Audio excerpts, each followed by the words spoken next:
Here we go, here we go, here we go, here we go. This is it. This is Top Flight Time Machine. I am Andy Hotbody Dawson. Pow, pow, pow. I'm Sam, Nifty Delady. So what? Welcome along. It's a Friday morning episode. If you're IFS, you get it on a Thursday evening. How about that? That's nice. I'm going to have a little look in the mailbag, first of all, if that's all right with you. Unless you've got something, Sam, that you drastically, urgently want to bring to my attention. There is something that I would share. I'm ready to share with you in the audience, but I'm happy to look in the mailbag first. Yeah. No. Yes, okay. Let's have it. Well, I've just been doing a stationery restock, mate. Do it once in a while, and it's. What did you buy? I've got. I'll first of all up front, so it's not like awkward. I'll admit I did it on Amazon. I went to the local stationery shop, which I mean, my local stationery shop, fucking great. Next to the bodega, which I've talked about before, which of course is where I've seen Lineker. Forgot to tell you, last week I went there. I was there in the evening. Yeah, that was it. I've been at the gym, and on the way back I had to stop and pick up something for dinner. I can't remember what it was, but I went in and it was late. The lights were low. It was just that point in the evening where the street lights are coming on. It's not yet fully dusk, very quiet. I pull up the car right outside the bodega on the way home from the gym. As I'm locking the door, a figure comes the other way. Quite big lad, quite strapping. I wouldn't say he's imposing. I don't think I could tell he wasn't aggressive, but I thought, oh, that bloke's got a striking. You know what it was? He had a striking gait, right? Yes. I saw the word gate was used on first dates the other night. Right. The lady, half of the date, returned from the toilets, and the man said to her, "You have a very," what was the word he used?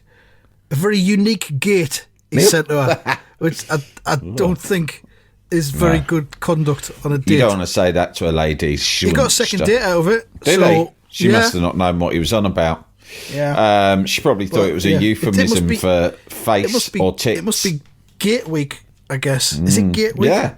Check your diaries. No, I didn't see first dates, but this guy had a gait that was noticeable. Gets a bit closer. Who is it?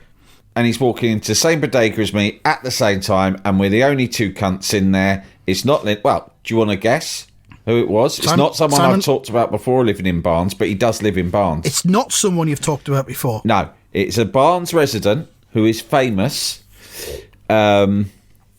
He is, or was, a noted athlete, sportsman. Right. And the final clue is, it's quite a big clue, this. He's one of the few sportsmen to have a geographical feature named after him. Geographical feature. Oh, it's Henman. It's fucking Henman. Yeah, well done, mate. You got it in one. It was old Henmania, as I call him. I went, whoa, Henmania, Henman Hill. Henman Hill. Henman. What are you up to? No, I didn't say anything. He saw me looking at him, and he looked like, oh, fuck me. Probably another super fan. Probably another Henmania fanatic. And I'm just out trying to go to the bodega to pick something up. So anyway, I went in. I can't remember what I was buying, but I was pottering about looking for whatever it was. But obviously, he was the only other person in there. I was keeping a close eye on him. He bought 2 massive multi-packs of bog roll. All right. And then he walked out down the street. I nodded at him. With half an hour in the queue. It was a 2-man queue. I couldn't not, I couldn't pretend he wasn't there and that he wasn't Tim Henmania Henman. So I just sort of went, he looked at me and he thought, oh, this cunt's still hanging around, is he? I thought, you better not fucking think I've come in here for spurious reasons just to hang around near, just to be in your orbit, Henmania, because actually, I do actually have to pick up some stuff for tea. So, it's just coincidence. He's probably like, oh, I've heard about this cunt from Lineker when we have the celebrity get-togethers in Barnes. I've heard about this cunt. He's a bit of a lurker. Sportsman division. Yeah, he's a bit of a fucking lurker, this one. I nodded at him as if to say, getting your bog rolling, are you, mate? Planning a big shit. Yeah. Planning a big Henman style shit, are you? Fair enough. Notice it's the quilted sort. Wouldn't expect anything less. Well, of course. Yeah. Yeah. Not budget. Because if you get your bog roll from the bodega, especially a bodega like that in the middle of Barnes, I mean, it's not fucking cheap, mate. It's not. It's not above supermarket price, isn't it? It's certainly not the best value you're going to get on bog roll. And he bought 2 massive ones. What's the largest one where it's like a square, a rectangle of bog rolls? It's like about 16 rolls, I reckon. He had 32 rolls of bog roll. He's gone out and bought 30. What's he having, a party or something? He was planning something, and I don't know what. Maybe he was planning a massive wank binge. Could have been that. That's a lot, though. That's 32 rolls. That's a huge. I was taken aback. And I don't know how old Tim Henman is. But one thing I'll tell you about Tim Henman is that I always thought Tim Henman as a bit of a little dweeb, right? I thought he was quite small because I used to see him play the other legends of his era. I suppose it would have been like he would have been up against people like Sampras, wouldn't he? Yeah. That era. And Sampras was a right fucking big cunt, wasn't he? With a massive serve, right? A massive head. Yeah. Yeah. Jim Courier, these big fucking Americans, right? One, like, I can't remember who else. He got beat by Michael Stick in a semi-final once, didn't he? Was it Stick? The one who... He was wild card and he went on and won it. Do you remember the I'll Croatian be honest, lad? I used to just switch off whenever Henmania kicked Henmania. Yeah, okay, so... Not into but it. I always thought, fucking hell, why have we got the little fucking Walter the Softy one, right? Yeah. Why have we got the wimp? Yeah? You look like a right little wimp, fucking Harry Potter playing tennis for us, yeah? Not like when we got fucking Murray. Murray I liked because he is like a fucking hard bastard. And he was a right grumpy cunt as well, right? I liked him because he subverted tennis, in my opinion, right? And he also had a right fucking mental ma, right? It's don't fuck with my ma. She'll fucking carve you right open. Yeah, but I mean, Murray grew up in Dunblane where that school massacre was. He was in that school, I think, when the shooting happened. The bloke's hard. Yeah. Fuck it. Listen, Murray is as hard as an absolute cunt. And I think he's fucking brilliant. He doesn't actually get enough respect, in my opinion. I think Murray, when he does finally give up, which he has to soon, if he starts doing media punditry, commentating, tennis will become immediately much better. He's brilliant. Hey, that was absolute shite. So it was. Look at the state of that fucking serve. No way. Hey, Ma, what? Did you see that? What are you watching? Oh, what cunt is this? Oh, Andy, what a wee cunt. Look at him. He can barely hit the fucking ball. You'd have eaten him for fucking breakfast, son. You're right enough there, Ma. Do it with him. He's got a brother as well, hasn't he? They used to play doubles together. A couple of mad fucking Scottish brothers playing doubles. Superb. I tell you what, they'd have fucking won the game before you even walked on the court with those two, wouldn't you? Yeah. If you were some fancy pants posh kid from Switzerland who'd been raised in a special Swiss fucking tennis finishing school, you turn up, see those couple of cunts at the court, like, hey, you ready for a bit of doubles, are ya? Yeah, fucking wee Raj. Anyway, what I was going to say about Henmania was much bigger in person. That is the thing that I know most. Big lad. I don't know what his height is. I would say he's at least 6 foot, right? And he was broad. He looked strong. He was not the wimp that he appeared on TV. I think it was something about his manner that he seemed like a wimp. But no, up close, I thought, he's a strapping lad. I could still have taken him. I mean, he wouldn't have had it up there in his nut. Think? He wouldn't have had a killer instinct like me, right? I'd have fucking got him straight in the bollocks before he even fucking knew what was happening. Wikipedia says 6'1". Yeah, okay. So I've got, for starts, I've got a fucking inch on him, right? Yeah. So that's my Plus first advantage. The will to win. Yeah. I've got the will to win. I'll stop at nothing. And I'd be dirty, unlike him. He sort of was raised properly. If we'd ended up fighting in the bodega, I'd have just grabbed a fucking tin of pineapple chunks and like cracked his head open with them. There would have been produce everywhere, all over the floor. Yeah. And then I would have got some organic hummus, it being a Barnes bodega, and I fucking rubbed that in his face. Why would you have taken him? Well, I'm just saying, if it had got funny, you never know, do you? Yeah. It could have escalated. He could have said, what are you looking at, you cunt? Yeah, never seen someone buying 32 rolls of rolls of bog paper before. And I go, actually, no, I fucking haven't. Do you know how much you paid for them? Mind you, it doesn't surprise me. I saw you shit yourself enough times in the semi-finals at Wimbledon, you little cunt. And they go, right, that's it. I'm gonna kick your fucking teeth in, you fucking weirdo. And I go, bring it on then, mania. Well, I'll put these bog rolls down. Yeah, I'll fucking shove every one of those bog rolls up your fucking arsehole. How'd you like that? 32. 32 of them. I'll fucking fire them up there like one of them guns that shoot T-shirts out. You know the ones. No, I don't actually. Oh, they're really good. You should get one.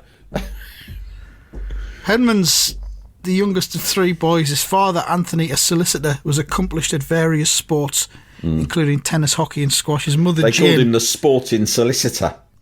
They did. His mother, Jane, a dress designer, played junior Wimbledon and introduced Tim and his elder brothers, Michael and Richard, to tennis as soon as they could walk on the family's grass tennis court. Tim, Michael, Richard, it's tennis time. Onto the grass you go. Onto the lawn. Now, first, have you all wiped your bums sufficiently? Remember, in this family, we use 20 wipes before we can say it is effectively clean. Show me your asses. Isn't it? Some people are just raised that way. I remember my mother-in-law telling my kids that they shouldn't use more than 3 bits of paper when wiping their ass. And this was reported back to me, by my daughter when she was really young, when she'd been staying at my mother-in-law's. And I was fucking fuming about it because I thought that's just her being tight. Do you know what I mean? Like, she's just being weird and like, oh, you can't waste toilet roll, right? And I'm like, do you know what? Ignore that. Wipe your ass as much as you feel comfortable with, right? Block the bog if you need to. And then I was like, I said to my wife, I said, listen, appreciate your mum helping out with the kids, but you got to nip this in the bud, because if she's, it's down to us to set the rules, not her. I don't want her telling her kids how to wipe their asses, right? Because she's got an agenda and it's an economic one. She wants to save on toilet paper. And if she starts thinking, if you let her start telling them how to wipe their ass, next thing you know, she's talking to them about politics or how to vote or whatever, who knows what. Yeah. Do you know what I mean? Slope, innit? So I put a stop to that, nice and quick. And that's the end of that story, is it? Yeah, I'm just saying, don't let... I mean, I'm very lucky. My mother-in-law is great and very supportive. But having said that, there are some times you've got to draw the line. You can't let them... Did you respond kind of kindly to that instruction? I didn't have the balls to tell her to her face. You didn't do it, no. I would never... I don't have any bottle. I mean, fighting Tim Henman in a convenience store is one thing, but having any sort of crossword with my mother-in-law, no fucking way. In 25 years that I've known her, I can't remember one. I mean, I've been seriously fucked off with her loads of times, and I'm sure the feeling's mutual, but I have never fucking... I think she's the only person I can think of that I've not snapped at in my family. No point, really. There's no point, is there? What's the point? Go pick your battles. That's the life advice I'd give. The stationery shop is next door, and I went in and I needed a new a notepad, and I like them without lines, Andy, just plain white paper. All right. I find it easier. And so I went in and I bought a couple, and when I got home I realised the paper was way too thick and shiny. It was basically a sketch pad, and I just felt wasteful, right? Because it's like nice thick paper for sketching on, and I'm using it... Can we just go back to the lines? Do you feel restricted by the lines? Yeah, I do. Yeah, because my handwriting, sometimes it's big, sometimes it's small, depends on my mood. Sometimes I write at an angle. Very often what I do is I'm often interviewing people, and I'll interview them and I'll write down what they're saying, as I said, so I have to write very, very fast, and if I'm fucking concentrating on keeping it on a line, that just slows me down. So I just like loads of white space. I just find it more comfortable. Right. But I accidentally bought sketch pads, so I thought these are no good. So I gave them to my kids to do drawing in, and I've been on Amazon to buy some more appropriate cheap white paper.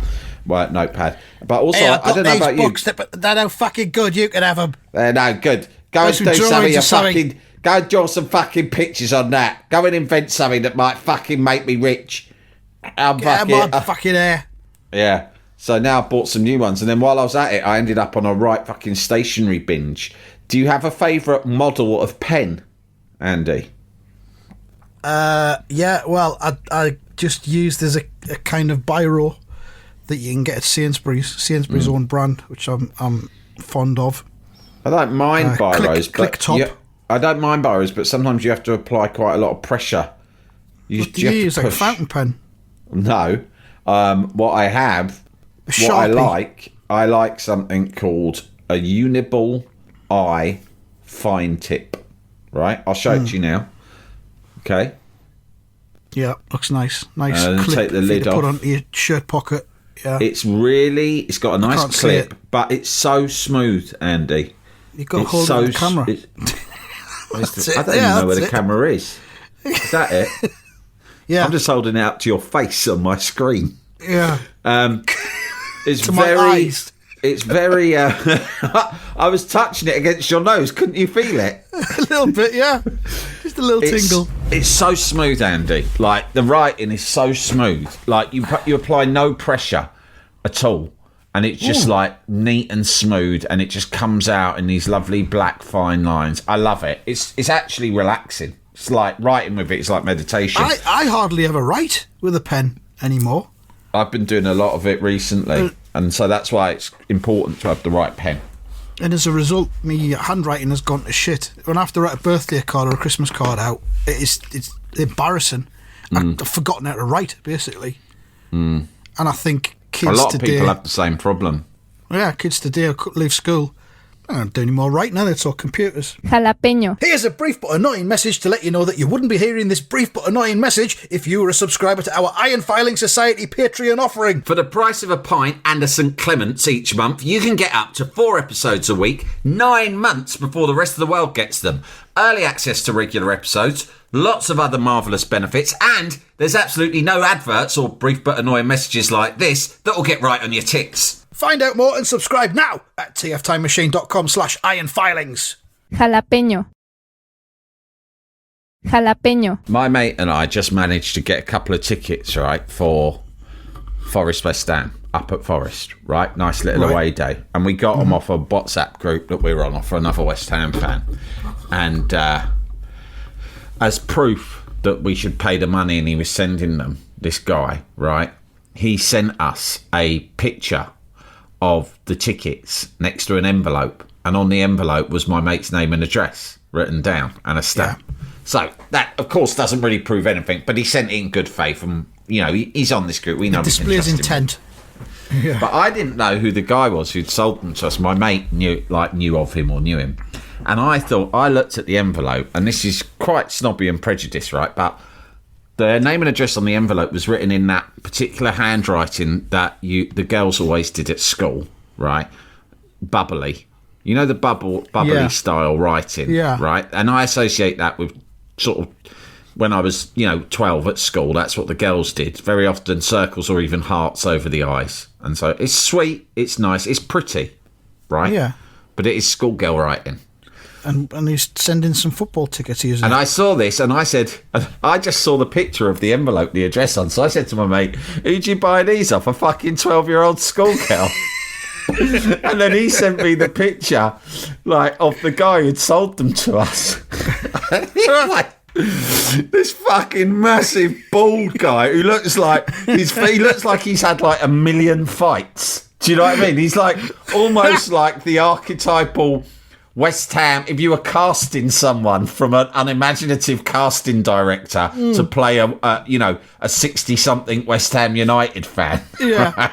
He's got the amount of gold sovereigns he's got on his massive meaty hands, right?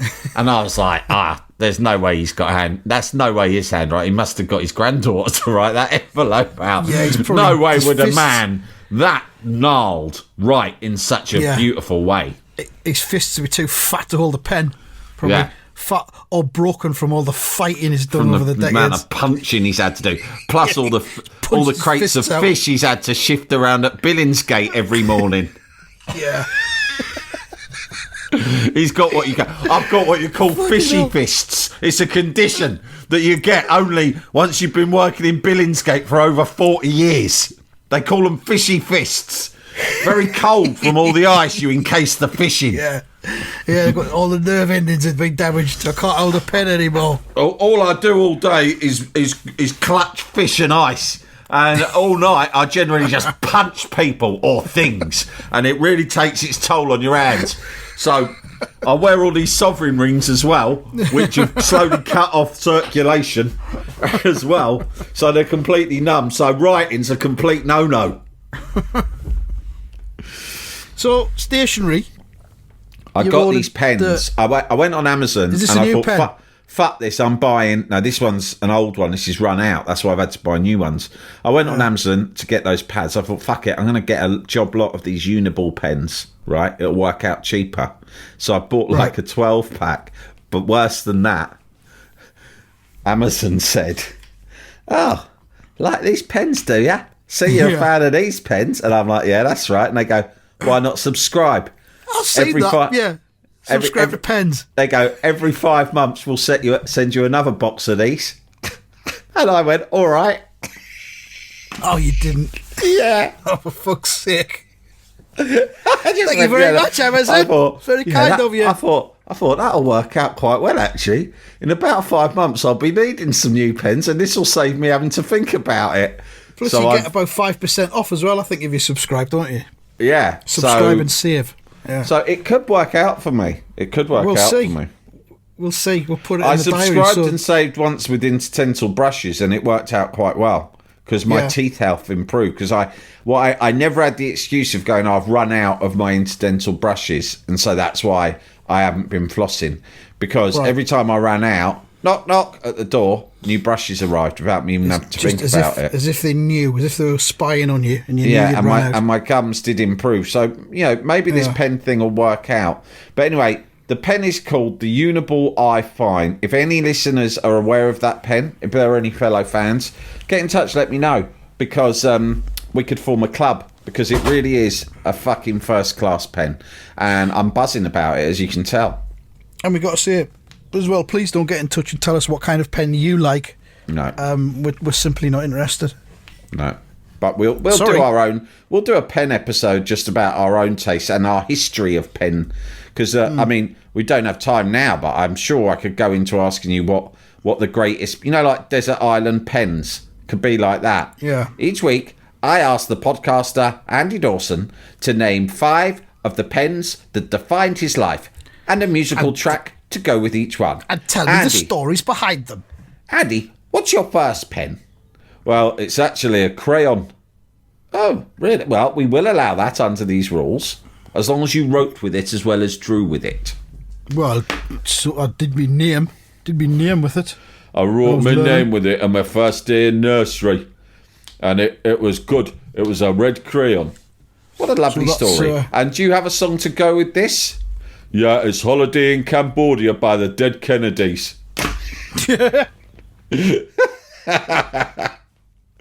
This was one of my favourite tracks when I was in nursery school. Shall we get back to the the mailbag? Yeah. Because we were talking about Forest of Dean, weren't we? Oh, in the ramshackle episode the other day. Yeah. That we did, and we asked people to submit any interesting facts. Someone called JW has submitted 2 people of interest. One of them is Dennis Potter, who we kind of mentioned because we were talking about some of Dennis Potter's work being set in the Forest of Dean, Singing Detective, most notably. But he also says it's also the area of operation of John Timbrell. Oh. Yeah. Oh, yeah, of course, because he's from Gloucestershire, isn't he? Yeah. And I mean, the Forest of Dean does, cover Gloucestershire as well as maybe Warwickshire. Of course, defends himself in courts of law. Yeah. With varying degrees of success, yeah. And then was another one, which is a bit of a story. Where's it gone? Forest of Dean from Cunter Smudge Andy, age 56 and 3 months. This email's come all the way from Perth, Western Australia, Sam. Wow, that's What about impressive. I like that. And he says, "Hi Sam and Andy, in the early 90s I was working on a telecoms tower near Cinderford in the Forest of Dean. This tower was 5 miles off the main road down a dirt road, so it was a bit of a surprise to me and my colleague when we heard another vehicle approaching. Said vehicle went down a track adjacent to us and parked in a clearing. There were plenty of trees between us and the car." This feels dodgy already. "We were up the tower and had a great view. A couple got out of the car and the bloke started taking photos as the woman got out. She was dressed in a full-length leather coat. She proceeded to remove the coat and was in full gear," he says. This is giving me strong... What was her name in Hello Hello? The sexy Nazi? Helga? Oh, Helga, yeah. Yeah. She'd often wear a leather coat and take it off to reveal sexy undies. And the underwear underneath, yeah. He says full gear, stockings, suspenders and basque. He was happily clicking away while she paused and removed the items one by one. After that, it got a bit X-rated, but suffice to say, we had a bird's eye view of it all without them knowing.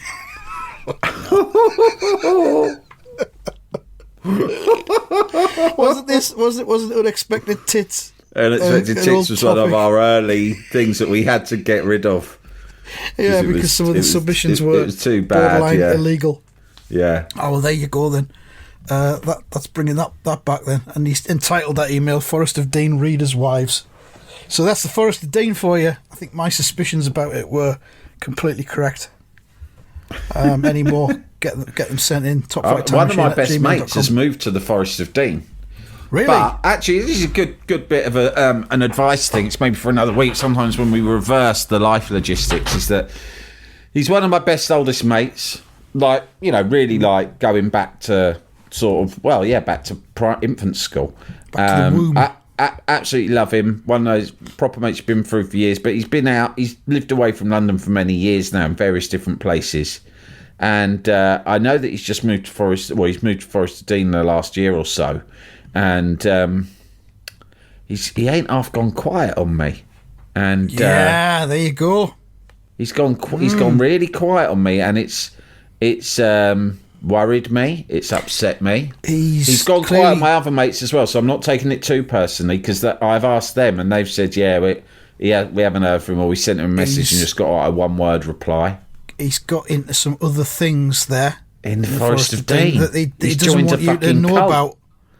Joined a fucking cult. Certainly looks like it. He was the one who used to be married to a Geordie, and he lived in the northeast, and for a while he became a minicab driver in the northeast, and a couple of times he got beaten up for being just a cockney in a cab late at night, right, by drunkards. And my favourite one is he fell asleep in his car in Stockton-on-Tees, just at the side of the road, and was woken up in the morning by a bloke on his way to work just tapping on the window and going, "Are you all right, mate?" And I don't know why, but it's always tickled me, that story. Hey, you know what? The cosmos has just massively intervened in this episode. Yeah. I've just glanced at the website Hot UK Deals, which I'm a keen follower of. Yeah. Great bargains. Great bargains. But you got to be careful. Anyway, it's just thrown up Velvet. This is in the third highest deal in the last 24 hours. Velvet classic quilted toilet paper. Oh. Bulk buy, 24. £8.50. And guess where you get it from? Not the bodega, obviously. The Barnes Bodega. Fucking Amazon. Amazon, of course. Of course. There's a subscribe and save offer on there as well. Well, yeah, I mean, that's one of the best things. You can subscribe and save on this bog roll. That's terrifying. That is weird, yeah. Well, they listen to us, don't they? They listen to us. Well, how does Hot UK Deals put it as its third most highest deal of the last 24 hours? Can't do that. That's mad. Fucking hell, but there you go. There's a good deal for you. Velvet, 24 jumbo, 24 roll packets, classic quilted. and you get 25% off with your first one if We you go subscribe and we save. do get through a lot of bog roll in this house. My son obviously didn't take heed of my mother-in-law's advice because he really I mean, he goes for it. He'll use almost a whole roll every time. Well, you can't be too careful. You don't want the shit to touch your finger, do you? No, that's right. I mean, I must admit, I err on the side of caution myself. You know, I don't scrimp for exactly the reason you just said. I do not fucking scrimp. No. But my son's next can't be level, too though. He's careful. decadent. He wipes his ass like probably King Charles does. Yeah. Or whoever does it for King Charles. I doubt he does it for him, himself.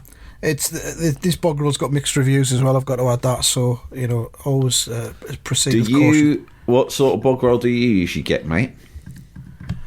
Cushell, I think we get. Cushell? Yeah, that's quilted. the brand, but what type is it? Is it like it's high quality? Is it a high quality one? Yeah, I don't think you can scrimp on things like bog roll. I don't think you need necessarily the number one most quilted, because I've had that and I don't think the absolute premium is enough to justify the price. But again, you don't want. I mean, we've all got traumatic childhood memories of the old tracing paper days, haven't we? Yeah, from school. I mean, But that was in the south. God knows what it was like in the northeast. I mean, we had shitty enough paper down here. Up there, they're probably giving you those fucking. They're probably giving you wire. Yeah.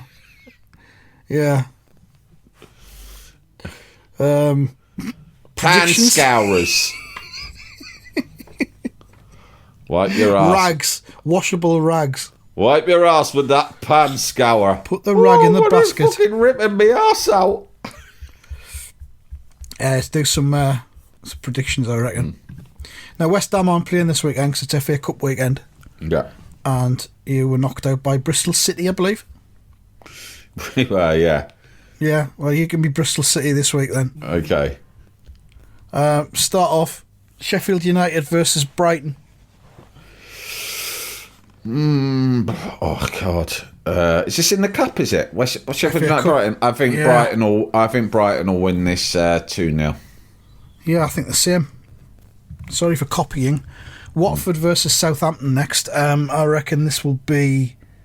I think Watford will win it 2-1. I'll go the other way and say Southampton will win it 2-1. Okay. Bristol City, this is your 6-point prediction. My 6 so point. concentrate. Bristol City versus Nottingham Forest. Oh, you know what? I got a feeling City might go on a run now, because their fans were so fucking. They were so up for it, and they really generated a great atmosphere. And so I think after, you know, that the result of beating us, I reckon they might go for it. I reckon they're going to win this 1-0. I think Forest will win it 1-0. Finally, fourth one is Sunderland versus Stoke. I think, fucking hell, I think Stoke will win this 2-0. I'm going to say 2-0. Our hapless manager Michael Beale. He'll be out soon. Has to go soon. He's just been doing And his Stoke are pre-match doing press pretty conference. well, I think, aren't they? They're all right. He's been doing his pre-match press conference about half an hour ago, and there's been a power cut. All the lights have gone out, and all the machines have stopped. Whereas he was sat there, fucking wanging on. Anyway, that sums it up, doesn't it? doesn't it? Fulham versus Newcastle finally. Fulham, Newcastle. I think that'll be Fulham 1, Newcastle 2. I think Fulham will win that 1-0. Right, that is the predictions. That is even the episode. And it was better than Mondays. It was, yeah. You can agree on that, yeah. Yeah, Mondays was felt like a real one of our worst in years, yeah. I was nervous. That we'd lost it. But I think we've salvaged it a bit. All right, thanks very much for listening, and goodbye. Goodbye.